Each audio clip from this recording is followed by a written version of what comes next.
Omaha's news leader.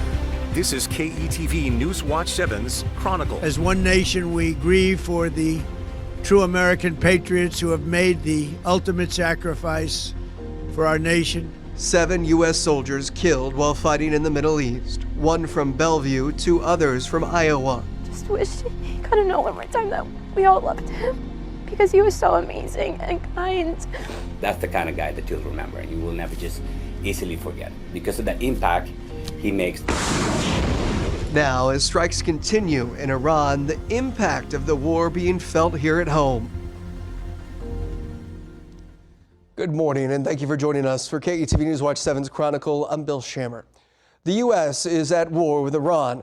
While the two countries have been at odds for decades, just 2 weeks ago, the U.S. and Israel hit Iran with a barrage of bombings. This morning, we are exploring that conflict and the history behind it. Plus, Congressman Don Bacon joins us to discuss the congressional role in declaring war and the impact felt here on U.S. soil. Also, the local soldier killed in Kuwait during a drone attack and how he's being remembered.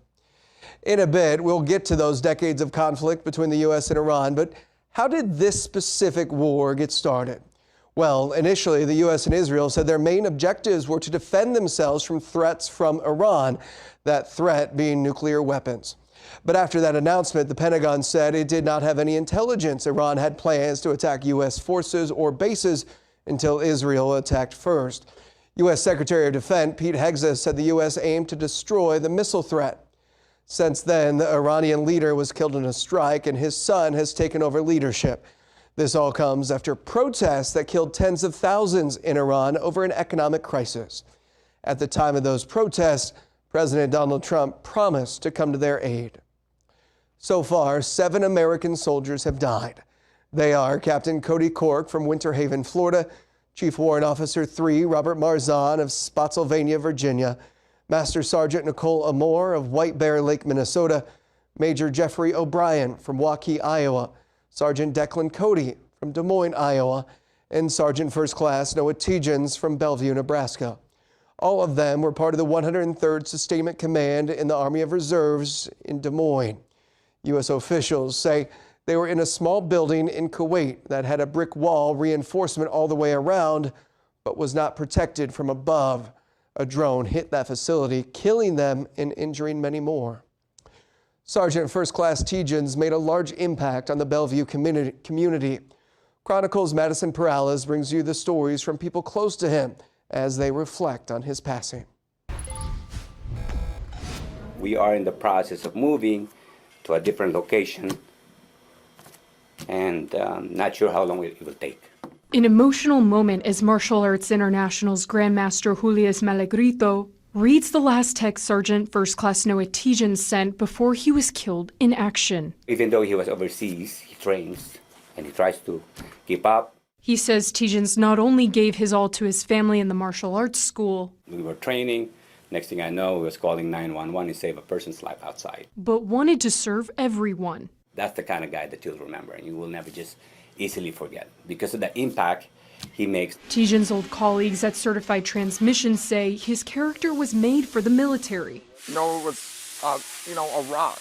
He's I think his military experience came through in his work here. He's very disciplined. Jesus Gallegos says Tietjens took his kindness overseas. He shared with me the times that he was deployed, how he cared about the people that he was serving with.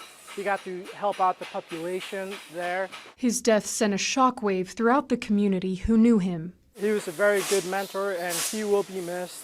It was very shocking to hear his death in the news this morning. Sergeant Tietjens has connections to Ord, Nebraska. Many of his family members live there. We went to Ord, and many tell us the town is supporting the family through flowers, cards, and any help they can give. They told our reporter, John Grinvalds, that they are a tight-knit community and banding together as best they can. Friends and family honored Noah Tietjens at a vigil after news of his passing. Chronicle's Beth Carlson was there as they shared memories. In the silence and the strength, community filled the floor, all honoring Sergeant First Class Noah Tietjens. Time is something we can never take back when it's given, And tonight, I really appreciate each and everybody's time to come down here and be part of this very simple invitation-only event that honors one of our brothers. Tietjens began training in martial arts before his first deployment as part of the Army Reserves. He was an absolute, a lead-by-example guy. He received his black belt in Philippine Combatives and Taekwondo, and was an instructor at Martial Arts International. Tonight, we celebrate this life, we celebrate this light, and we continue that light. And we hold on to this light to contain and to move forward with Mr. Noah's legacy. Thursday would have been his 43rd birthday. Tietjens, his wife, and his son all practiced at the studio. We also want to do everything we can to give them support and a sense of normalcy. Students and instructors practicing his decades-long passion. Sense of community, a sense of camaraderie that you want to train and enjoy this together. And a community carrying on Noah's legacy. It's Beth Carlson reporting. 2 Iowa soldiers were also killed in that drone attack.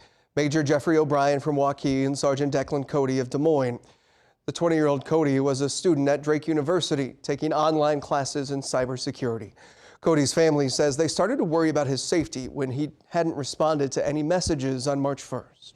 Most of us started to wonder, and your gut starts to get a feeling. I can't help but think just he was my little brother, and he was probably really scared, even if he didn't want people to know. And so I just wish he could have known one more time that we all loved him. Major Jeffrey O'Brien was 45 when he died. His family shared online that they are devastated, in shock, and grateful for the outpouring of love they've received. One of his co-workers says O'Brien was a devoted family man and incredibly proud to serve his country. Great guy. He had a way of looking out for people. His team loved him. He always took time out of his busy day to make sure they had what they needed. While all of these soldiers are from around the country, their reserve unit was based out of Des Moines.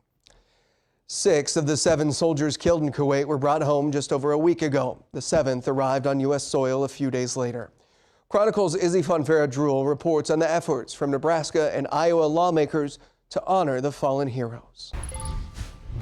From Nebraska, Senators Pete Ricketts and Deb Fischer. We owe a debt to all of our members of the armed forces who protect us. Along with Representative Mike Flood and Governor Jim Pillen, all attended Saturday's dignified transfer.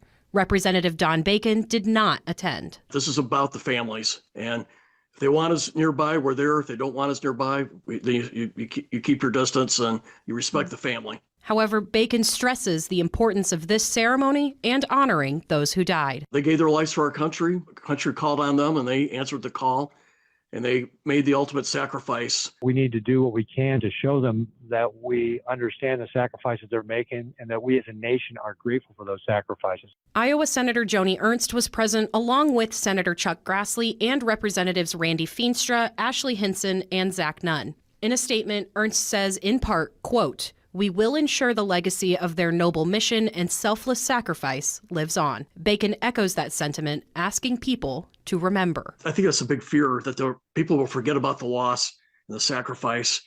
And we just need to reassure them, and not just now, but years from now. Others ask for strength. In a statement, Nunn says, in part, quote, "Out of grief, we renew our resolve. Out of loss, we strengthen our unity. And out of sacrifice, we carry forward an obligation to these families and to every man and woman still standing the post."